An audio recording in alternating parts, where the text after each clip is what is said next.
Welcome to HortTube, where we talk all things gardening. My name is Jim Putnam, and this is a Cream De Mint Pittosporum.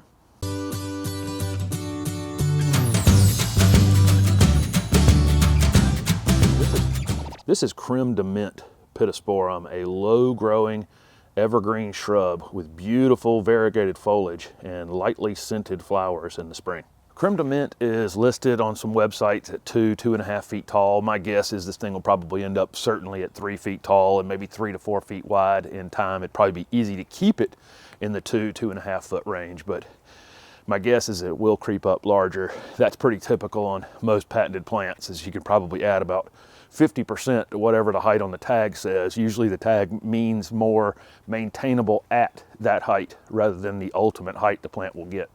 Like most Pittosporum, Cream De Mint's can be best in zones 8 to 11. It can be grown in zone 7B for sure as a foundation plant, and probably even in 7A if you had a well-protected spot. It just would not grow in any open space in zone 7. Being a dwarf Pittosporum, Cream De Mint is much slower growing than a lot of the other Pittosporum varieties. This one probably will only add about 3 inches, maybe 4 inches all the way around in a single season. So it's pretty easy to keep this plant small with very little effort. This plant would definitely lean more toward the sun, at least a half a day sun and all the way to full sun. Being careful in zones 7 or 8 not to put it in a lot of open space. I wouldn't plant this in the middle of a parking lot just because I think the winter would damage it. But it does need at least a half a day sun wherever you're using it. If you put it in less than that, it ends up very thin. There are a lot of uses for these dwarf Pittosporum. In zones 9 to 11, it'd make an absolutely fantastic container plant and be showy 12 months out of the year. In zones 7 or 8, I think you'd end up with them damaged in the wintertime if the roots froze solid. This plant makes a fantastic foundation plant. If you have windows that are 3 feet or lower or a low front porch, this would be an ideal plant in that situation.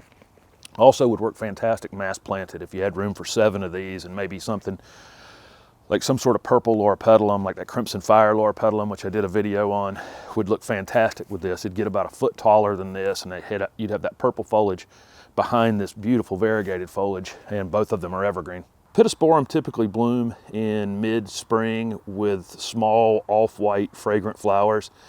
These dwarf ones definitely don't bloom as well as the upright variegated or the upright green varieties for sure, but it really doesn't need to because it has this incredible two-tone variegated foliage. This, if you'll notice, the newer growth on it is actually yellow on the edges with a green center, and the older growth has a green center with a white edge.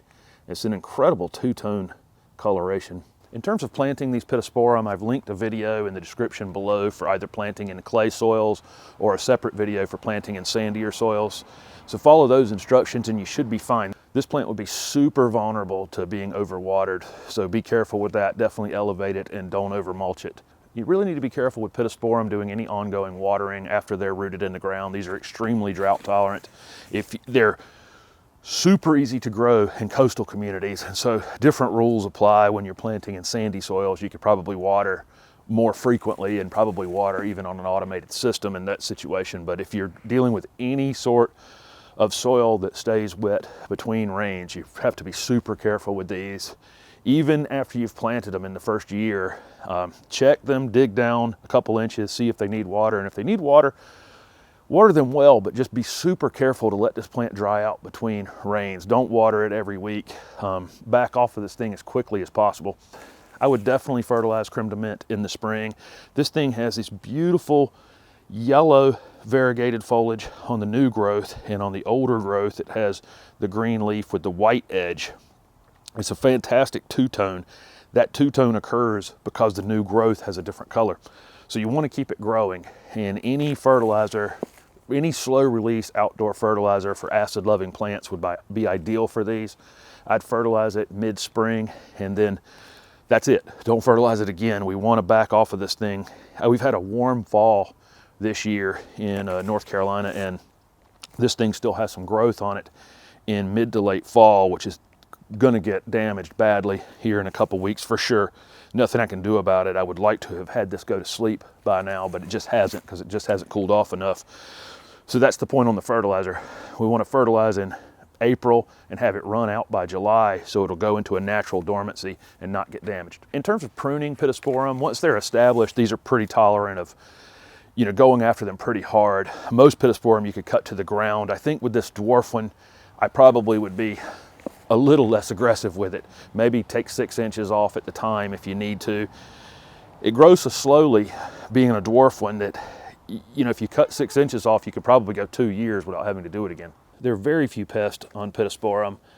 We don't really see any chewing insects. Deer tend to leave Pittosporum alone for the most part, and so we don't have those kinds of pests. The main issue with these is definitely root rot.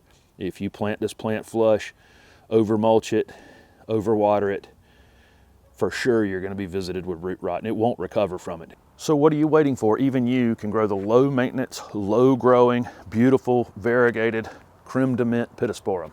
Thank you for watching my video, and if it was helpful, please hit the like button and subscribe to my channel for future videos. Also comment below with any questions you have about Pittosporum. Thanks again.